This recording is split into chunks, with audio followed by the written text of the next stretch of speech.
Hi beautiful friends, welcome to the end of 2020 and to today's Cancer full moon. Wow, what a big year. This is, I'm blown away by the cosmic poetry so often this year, and it feels amazing that we have this culminating full moon in Cancer on the Capricorn Cancer axis, the day before the end of 2020. And that feels like a really potent moment for us to reflect on everything that 2020 has been, to intuit what we have gathered, the kind of riches that we have actually gathered from this year, as well as being able to review and reflect upon everything that it's taken from us, as well as perhaps seeded in us or changed within us. It's been such a huge year of transformation and of sudden, unexpected change, of things coming crumbling down, but also of new possibilities being available. And it's so interesting that this last full moon of the year is in Cancer. It's the second Cancer full moon of 2020. The first one was the last on the Capricorn Cancer nodal axis, which was 2.5 years of the eclipses that we experienced being in Capricorn and Cancer. So the last full moon in Cancer in January was the very last of that cycle, when the north node of the moon, which represents our destiny, what we need to integrate into our lives and our behavior collectively, was Cancer, the high side of Cancer, which is feeling and intuition. We're needing to learn how to feel more intelligently.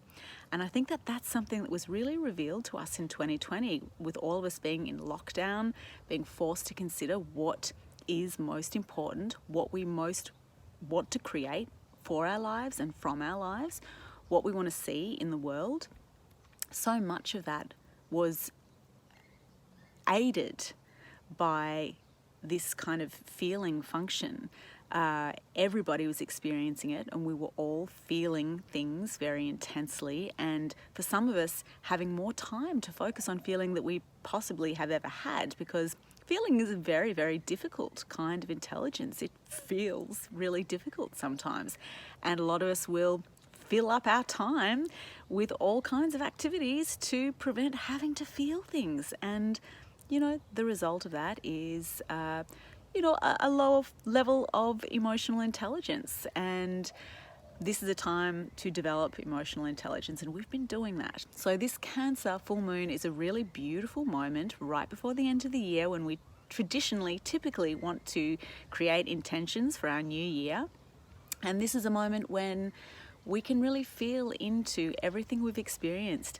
Give ourselves a big hug, a big pat on the back. Cancer is also the mother, the fierce mother, the protective, loving, surrounding mother who allows feeling to be done in a safe place, and that nourishes and protects and honors feeling for feeling's sake. This moon could trigger, there are a number of other aspects going on in the sky that could trigger some more intense kind of feelings. And of course, as with all astrological aspects, sometimes these will happen on the day, sometimes they happen before and after. There are kind of waves and vibrations that, don't work in an obviously stop and start kind of fashion. I certainly was feeling this energy very intensely yesterday. You'll feel it over this period of time potentially, and maybe not. It depends also on your chart. But there may be a possibility in thinking about what has happened this year and what's changed and who we are and who we want to be, that some deep feelings of insecurity could surface now. We have a number of asteroids in play. This full moon is square to Chiron. Chiron is the wounded healer, typically known as a wounded healer, who was, abandoned and scorned and, a freak, a total outsider, who eventually was taught by the greatest, most dignified and profound gods within the Greek pantheon, who taught him healing and prophecy and medicine and arts, and he became the teacher of all the greatest heroes in Greek mythology. And he was a healer, so his wound made him a healer. Something about this full moon squaring, Chiron shows that the feelings that do surface now are not for nothing, and they're not punishment. They're not, if they trigger insecurity, that's something to feel into. It's not a truth that you are not worth it. It's showing us that there is room for the feelings that are emerging now to transform so that they can teach us something. That's what Chiron does. He teaches us about our wounds, and it does require patience, and feelings are not easy. They're the most difficult form of intelligence, but they are a profound form of bodily intelligence that we really need to master in this age that is coming, that has started.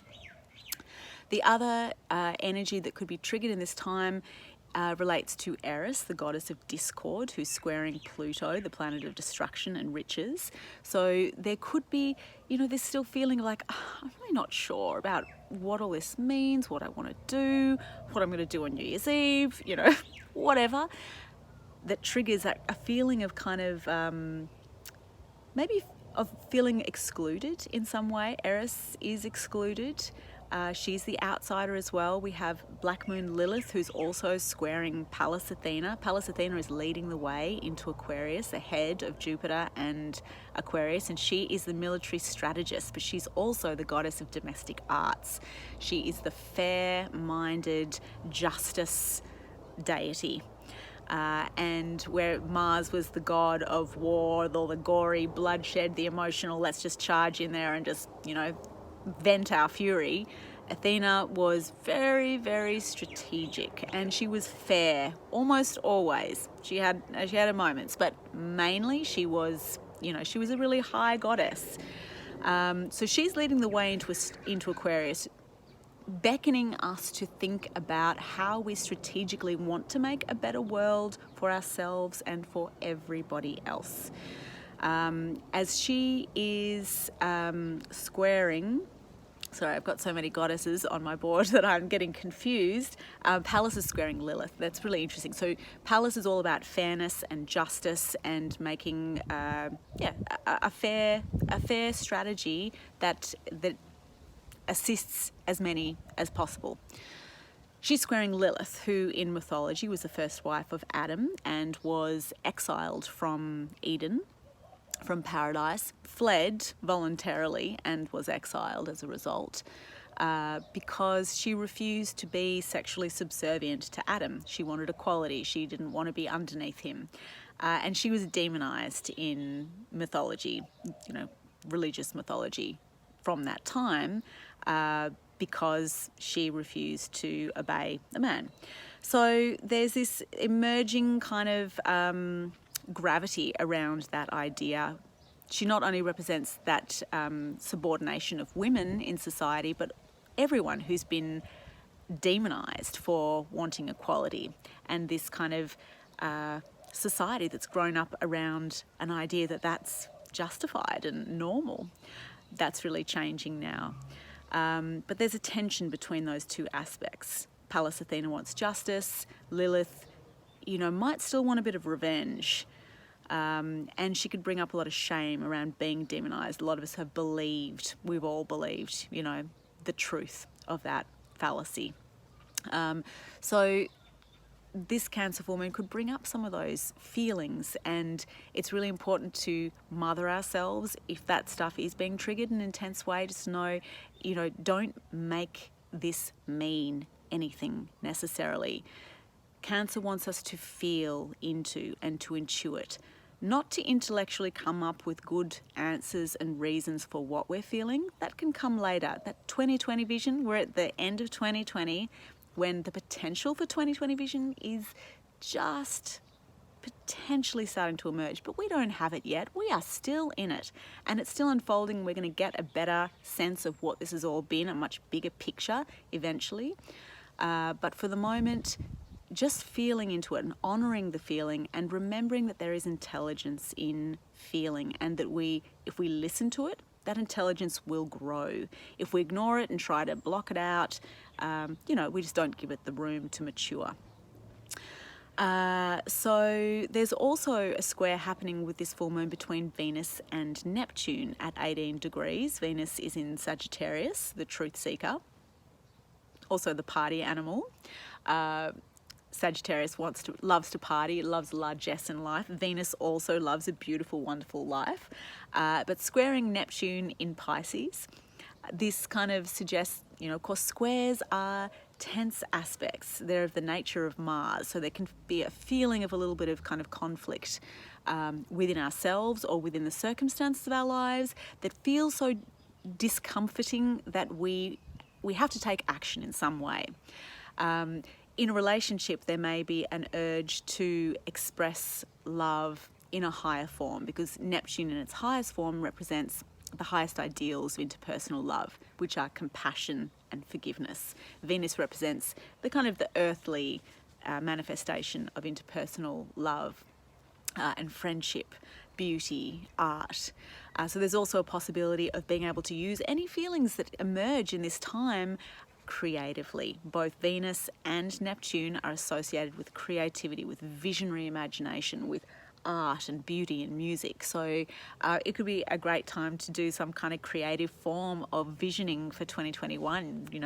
Make a poem of your intentions, or make a poem of 2020. Draw something, doodle something.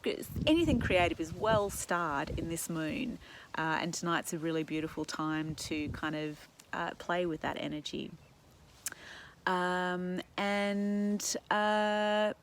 That might be all I need to say at this point in time. There is a lot happening in 2021, nowhere near as massive and epic and exhausting and frightening as 2020 in terms of the immensity and the magnitude and the amount of stuff that we've had to deal with. There are going to be challenges in 2021 for sure, and most of those are going to be kind of around the Saturn Uranus square, which is going to happen 3 times, in February, June and December of 2021. And interestingly, both planets are the rulers of Aquarius. Uranus is the modern ruler of Aquarius, and Saturn is the ancient ruler of Aquarius. Saturn is in Aquarius, it's the ruler of Aquarius, it has a lot more power. Uranus is about the future, Saturn is kind of more about the past, although in Aquarius it is looking towards the future, but it still has a bit of an authoritarian approach to things. So we're going to be really seeing this kind of, this tension that again is a square, it propels us to take action, but it is a tension between old ways and the new ways. And that's going to play out in some really interesting ways next year. We want to be thinking about where we can make change in our own lives. What do we want strategically, thinking like Pallas Athena? What do we want to make in our lives? What needs to change? Uranus is going to bring about change. Things that we thought were not possible, we've already seen in 2020 are. And there's a lot more that is possible. We are literally going to bring down the old system. It's going to take a few decades. Okay, no worries. It's going to take a few decades, but everything that we do right now is going to move that change forward. So what do we need to change? Uranus will throw change at us if we don't make the change ourselves, and it's always harder when it comes at us from the outside. So it's a really great time to be thinking about, what do I want to do? What would I need to shift? And even if we don't know how to do it, even if it's scary, if we put it out there into the world, we could get some assistance with that. So my beautiful friends, thank you so much for being on this journey with me this year. It has been such a completely unexpected and wonderful journey, and I'm so grateful to have been able to share it with you, and that other people have found it interesting looking at what's going on in the sky as well. It's been super inspiring and super insightful for me. I'm wishing you a most amazing, transformative, inspiring, creative 2021. It's going to be the beginning of a kind of a Renaissance era, and I'm so excited to see what everyone's creating. I'm sending you all so much love. Happy 2021, happy end of 2020, and may you find the riches and the gold in this year for yourself. Feel in, beautiful people. Much love. Bye.